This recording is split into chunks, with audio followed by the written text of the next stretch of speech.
मेरी पार्टी का गठन मैंने किससे किया? जय जवान जय किसान। किसान तकलीफ में था, हनुमान सड़क पे था। जवान तकलीफ में, मैं सड़क पे रहूंगा। सत्ता का मेरा योग मुझे लगता है नहीं, मेरा उस सत्ता का योग। मुझे संघर्ष ही करना है। और संघर्ष भाइयों ऐसे बातों से नहीं होता। संघर्ष के नारे ही अच्छे लगते हैं, संघर्ष करो हम आपके साथ हैं।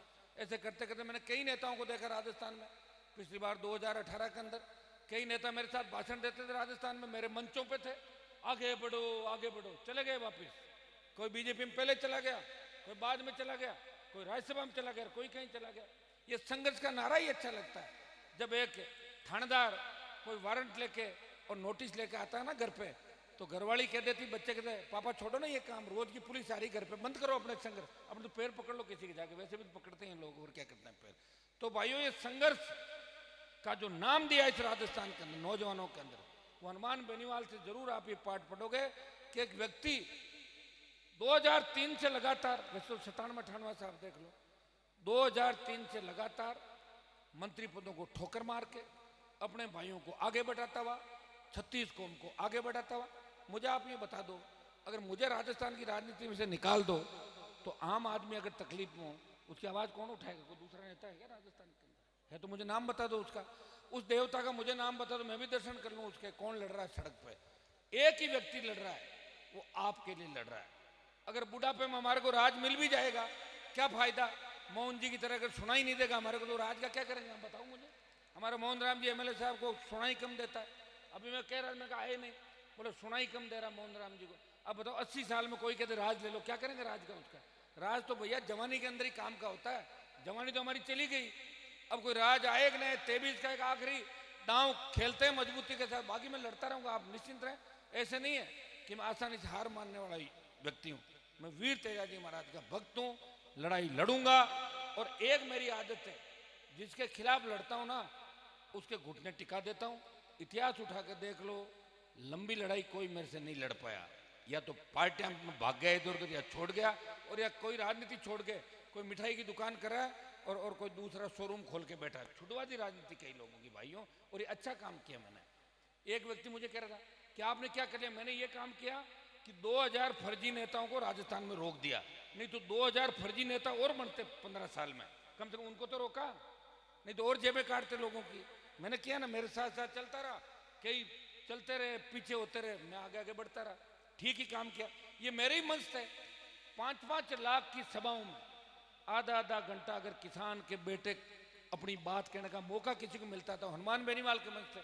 मैं बीजेपी पार्टी में था पहले, मुझे याद है एक बार अमरूदों के बाग में अटल बिहारी वाजपेयी प्रधानमंत्री थे, उनकी रैली थी। मैंने कहा हमारा भी मंच पे नंबर आएगा, बोले नहीं आएगा आपका। मुझे मंच पे नहीं चढ़ने दिया गया भाइयों। सुनो, मैंने पार्टी बनाई और अटल बिहारी वाजपेयी की रैली से 10 गुना बड़ी रैलियां राजस्थान में 1 2 3 4 5 6 7 जब चाहे रैलियां करी, और उन्हीं मंचों पे तमाम किसान के बेटों को बोलने का मौका दिया, और नए नौजवान नेता तैयार किए। 57 उम्मीदवार लड़ाए, 49 जगह जाके उनके लिए वोट मांगे, और 25 से ज्यादा नौजवानों ने अच्छे वोट भी लिए, चुनाव भी लड़ाए। और पार्टी में यह भी ध्यान रखा कि मेरी वजह से किसी किसान के बेटे को नुकसान नहीं होना चाहिए राजस्थान के अंदर। इसलिए कई नेता जो राजनीति को अपनी बपोती समझते थे, उनको घर बिठाया, चाहे कोई कांग्रेस से जीत रहा हो, कोई भाजपा से जीत रहा हो। हनुमान बेनीवाल ने उनकी पैरोकारी करी, उनकी चिंता करी, और अपनी पार्टी को नीचे ले गया, समाज की और किसान की चिंता करी राजस्थान के अंदर। बहुत कम लोग करते हैं राजनीति के अंदर। राजनीति में लोग चिंता नहीं करते एक दूसरे की, सिर्फ आगे बढ़ने की चिंता करते हैं। वो मेरे जैसे लोग ही हैं, इसीलिए लोग हनुमान बेनीवाल को अपने भाई के रूप में देखते हैं कि वो जो भी कहेगा सच कहेगा। और बड़ी से बड़ी ताकत, किसी का दिमाग अगर खराब हो ना कि भाई हम इस बार इस चुनाव में निकल गए, अगली बार, तो मैं तो तैयार हूं, अगली बार खड़ा ही हूं भाई। पहले विधानसभा और फिर लोकसभा। तो मेरी उम्र में तो अभी तो 48-49 भी तो घूम रहा हूं। विधानसभा लोकसभा देख लेंगे वापिस जो भी करेगा। जो लोग किसानों को धोखा दे रहे हैं, जो लोग यहाँ चुन के जाते हैं किसान के नाम पे, लोकसभा में जाके बात नहीं करते, विधानसभा में जाके बात नहीं करते, ये दुर्भाग्य। देखिए राजस्थान में हाल क्या, देखो आप, लंपी आई सरकार, एक सीएम रहना चाहता है, दूसरा बनना चाहता है, विपक्ष है नहीं, एक ही व्यक्ति लड़ रहा है। लोकसभा में लंपी को कोई बात, मैंने लंपी का जब लोकसभा में मामला उठाया तो कई एमपी हंस रहे थे राजस्थान का, कि लंपी क्या है। अब उनको पूछ लो लंपी क्या, पता लग जाएगी लंपी क्या है। कितने लोग, गायें हमारी, लाखों गायों ने लंपी से दम तोड़ दिया समय रहते।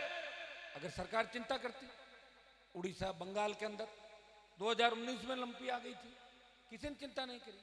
उस समय अगर टीका तैयार हो जाता, सारी बातें ठीक होती। यहाँ समय जाने के बाद लोग याद करते हैं। भाइयों, मैं लंबी चौड़ी बात नहीं कहूँगा, मैं कामधेनु जो हमारा परिवार है, इनके एजुकेशन ग्रुप को मैं बधाई दूंगा, सानंद साहब को।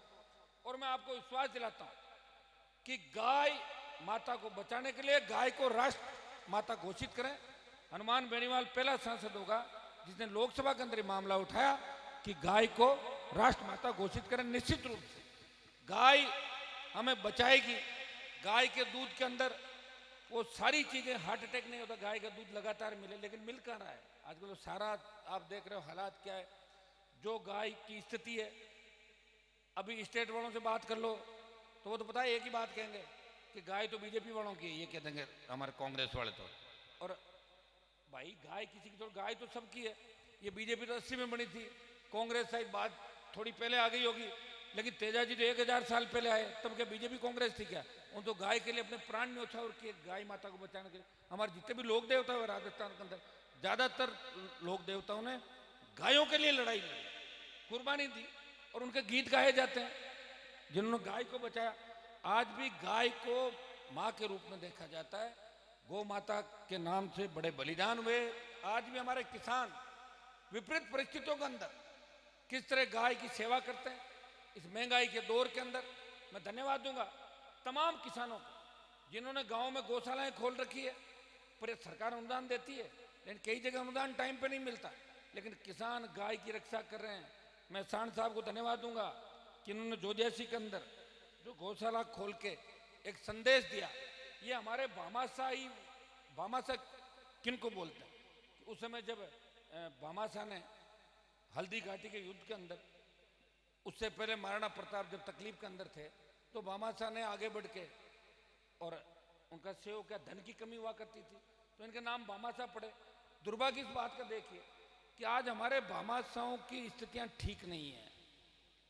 जो लोग प्रयास करते हैं समाज सेवा के अंदर, केंद्र की योजना है पद्मश्री, उसमें भी सरकार को और मजबूती से हर चीज को आकलन करके जो भामाशाह काम करें हर क्षेत्र के अंदर, उनको पद्मश्री अवार्ड मिलने चाहिए। कई जगह वहां भी बंदर बांट हो जाती है, जिनको मिलना चाहिए उनको नहीं मिलता, और कई जाते हैं एकदम से पद्मश्री लेके आ जाते हैं। बताओ, हमें तो अचंभा होता है भाई। उसमें लिखा हुआ है, उसके वहां के एमपी को पूछो, ये करो। हमें तो कोई नहीं पूछता कि एमपी को पूछ के पद्मश्री मिला। लोग चाहते हैं लेके आ जाते हैं पद्मश्री, और जिनको मिलना चाहिए नहीं मिलता। ये दुर्भाग्य है भाइयों। इन सब बातों का हमें ध्यान रखना। ये कोई राजनीतिक मंच नहीं है, लेकिन छोटी मोटी बातें आपको कहते हैं ठीक रहेगा, बाद में पता नहीं कितने दिन बाद आपके बीच आना पड़े। आपको मैं धन्यवाद दूंगा कि आपने इस मौके पर मुझे आमंत्रित किया। अभी हमारे आज आपने एक पढ़ा होगा कि नागौरी नस्ल का हमारा जो बछड़ा है, 3 साल के बच्चों पर रोक लगा दी हाई कोर्ट, सुप्रीम कोर्ट ने। दिल्ली और स्टेट मिलके कानून बनाए, क्योंकि 2 साल और 1.5 साल का जो बछड़ा होता है वो बड़ा हो जाता है, उसे हम ले जा सकते हैं, उसका क्रय विक्रय कर सकते हैं। लेकिन दुर्भाग्य देखिए कि कोर्टों ने रोक लगाई, सरकारें कुछ भी नहीं कर रही है। दिल्ली वाले कहते हैं राजस्थान वाले करेंगे, और राजस्थान वाले कह रहे हैं दिल्ली वाले करेंगे। इस दिल्ली राजस्थान के चक्कर के अंदर हमारा पशुधन बर्बाद हो रहा। ऊंट राज्य पशु हो गया, मेले खत्म, घोड़ों के अंदर बीमारी आई, खत्म, लंपी आ गई, मेले बंद। तो फिर क्या करेगा किसान? बताओ कहां जाएगा किसान? अगर किसान को नहीं बचाओगे, पशुधन को नहीं बचाओगे। अभी सानंद साहब जिस तरह कह रहे थे कि अगर गाय नहीं बचेगी, देश नहीं बचेगा, और हिंदुस्तान नहीं बचेगा तो वर्ल्ड नहीं बचेगा। इसलिए गाय को बचाना जरूरी है, बछड़े को बचाना जरूरी है। बछड़ा आर्थिक हमारा संसाधन में देखिए, 5-5 लाख रुपए का एक बेल, 4 लाख, 5 लाख, 7 लाख का बेल बिकता है इस नागौरी नस्ल का।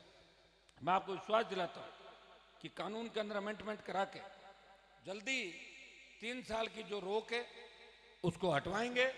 और दूसरा, इस बार नागौर के पशु मेले के अंदर ट्रेन की व्यवस्था पहले से करा देंगे। वैसे 21-22 के अंदर ट्रेन की व्यवस्था कराई थी, लेकिन व्यापारियों ने लिख के दिया कि हम ट्रेन में नहीं ले जाएंगे, हम तो ट्रकों में ले जाएंगे। ऐसा नहीं, ट्रेन की व्यवस्था नहीं करवा दी थी। और भाइयों, मैं तो बहुत लेट आया हूँ, सारे हिसाब किताब मेरे से मत मांगना अकेले से। मैं तो 8 के बाद ही आया हूं। 8 से 48 तक जो थे उनसे भी मांगो थोड़ा बहुत हिसाब किताब अगर मांगना हो। मेरे आने के बाद मैं तो लड़ाई में ही रहा हमेशा। यहाँ शेर पे कभी बैठता हूँ, आप देखिए कि कौन लोग आते हैं मेरे पास।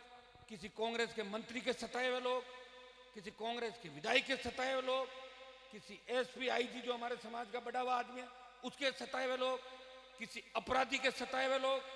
लेकिन हनुमान बेनीवाल अपने घर पे प्रयास करता है कि हर पीड़ित को न्याय मिले। कभी ये नहीं कहता, मैं कभी नहीं कहता राज्य में खिलाफत, यहाँ स्टेट में गहलोत के बेटे को हराने के बाद गहलोत खिलाफ, और कोटपुरली से आगे जाऊं तो पब्बाराम जी वाली पार्टी के लोग कहते थे हनुमान जी के काम मत करना नहीं तो वापस एमपी में तकलीफ देंगे, तो वहां दिल्ली वाले खिलाफ।